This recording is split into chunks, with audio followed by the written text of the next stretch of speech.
मध्य प्रदेश, छत्तीसगढ़ और राजस्थान में विधानसभा चुनाव के नतीजे घोषित होने के बाद से इन राज्यों का मुख्यमंत्री कौन होगा इसके कयास लगाए जा रहे हैं। लेकिन इन राज्यों में सरकार बनाने जा रही बीजेपी ने अब तक इसकी घोषणा नहीं की है। इस चुनाव में बीजेपी ने 21 सांसदों को चुनाव में उतारा था, जिनमें से 12 ने जीत दर्ज की है, जबकि 9 सांसद चुनाव हार गए हैं। जिन सांसदों ने चुनाव जीता है उन्होंने अब अपने सांसद पद से इस्तीफा दे दिया है। इनमें केंद्रीय मंत्री नरेंद्र सिंह तोमर, प्रहलाद पटेल जैसे बड़े नेता शामिल हैं। इनमें 5 मध्य प्रदेश, 3 राजस्थान और 2 छत्तीसगढ़ के सांसद शामिल हैं। जिन 2 सांसदों ने इस्तीफा नहीं दिया वो जल्द ही इस्तीफा दे सकते हैं। इन सांसदों के इस्तीफा के बाद चर्चा तेज हो गई है कि इनमें से ही कोई 3 मुख्यमंत्री बनाए जाएंगे। तो आइए जानते हैं इस रिपोर्ट में इन सांसदों में से कौन कौन बनाए जा सकते हैं सीएम। पीएम मोदी के चेहरे पर बीजेपी ने लड़ा था चुनाव। दरअसल बीजेपी ने इन तीनों राज्यों में सीएम फेस की घोषणा नहीं की थी। ये चुनाव बीजेपी पीएम मोदी के चेहरे पर लड़ी थी और एक प्रचंड जीत दर्ज की है। ऐसे में चर्चा है कि इन तीनों राज्यों में बीजेपी नए नेतृत्व को लाना चाहती है ताकि पार्टी 2024 में होने वाले लोकसभा चुनाव में एक बार फिर बड़ी जीत दर्ज कर सके। लेकिन बीजेपी के लिए इतना भी आसान नहीं है। यही वजह है कि सीएम पद के ऐलान में इतनी देरी हो रही है। बीजेपी के सूत्रों ने इंडियन एक्सप्रेस को बताया है कि अब भी इन राज्यों में सीएम कौन होगा इसका निर्णय नहीं हुआ है। इन राज्यों के लिए जल्द ही पर्यवेक्षक नियुक्त किए जाएंगे जो कि विधायकों के साथ बैठक करेंगे, जिसके बाद ये तय होगा कि यहाँ का सीएम कौन होगा।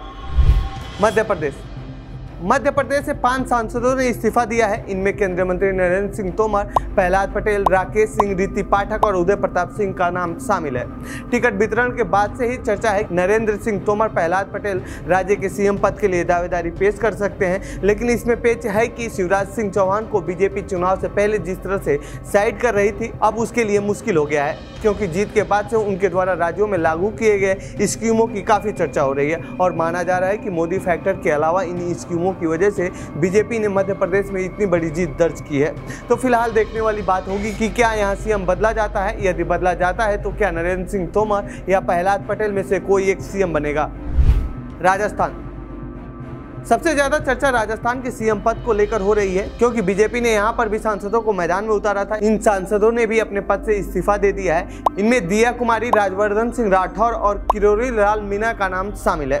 इन तीनों नामों में सीएम पद के लिए सबसे ज्यादा चर्चा दिया कुमारी के नाम का हो रहा है, लेकिन वसुंधरा राजे सीएम पद छोड़ने के लिए तैयार नहीं है। लेकिन उनसे केंद्रीय नेतृत्व तो खुश नहीं है। पिछले कार्यकाल को लेकर भी और अशोक गहलोत सरकार के दौरान एक एक्टिव विपक्ष की भूमिका न निभाने को लेकर भी एक्सप्रेस में सूत्रों के हवाले से छपी रिपोर्ट के मुताबिक जीत के बाद विधायकों से वसुंधरा का मिलना बीजेपी के केंद्रीय नेतृत्व को पसंद नहीं आया है। ऐसे में चर्चा है कि राजस्थान का सीएम कोई नया चेहरा ही हो सकता है। यहाँ सबसे ज्यादा एक नाम की चर्चा है, वो है बाबा बालक नाथ की। वो भी सांसद है, लेकिन अभी तक अपने सांसद पद से इस्तीफा नहीं दिया है।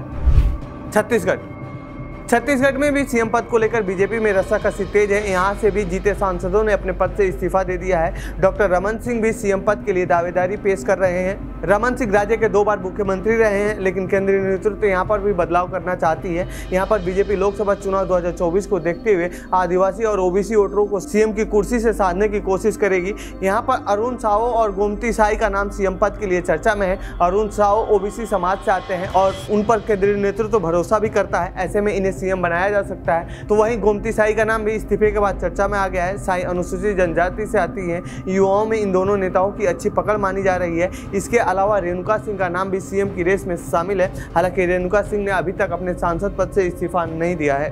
तो ये थी राजस्थान, मध्य प्रदेश और छत्तीसगढ़ में सीएम पद के दावेदारों से जुड़ी हमारी रिपोर्ट। आपको कैसी लगी ये रिपोर्ट कमेंट बॉक्स में बताएं। साथ ही इस पूरे मामले पर आप क्या कहना चाहते हैं कमेंट बॉक्स में लिखें। बाकी देश दुनिया की खबरों के लिए बने रहिए जनसत्ता के साथ। धन्यवाद।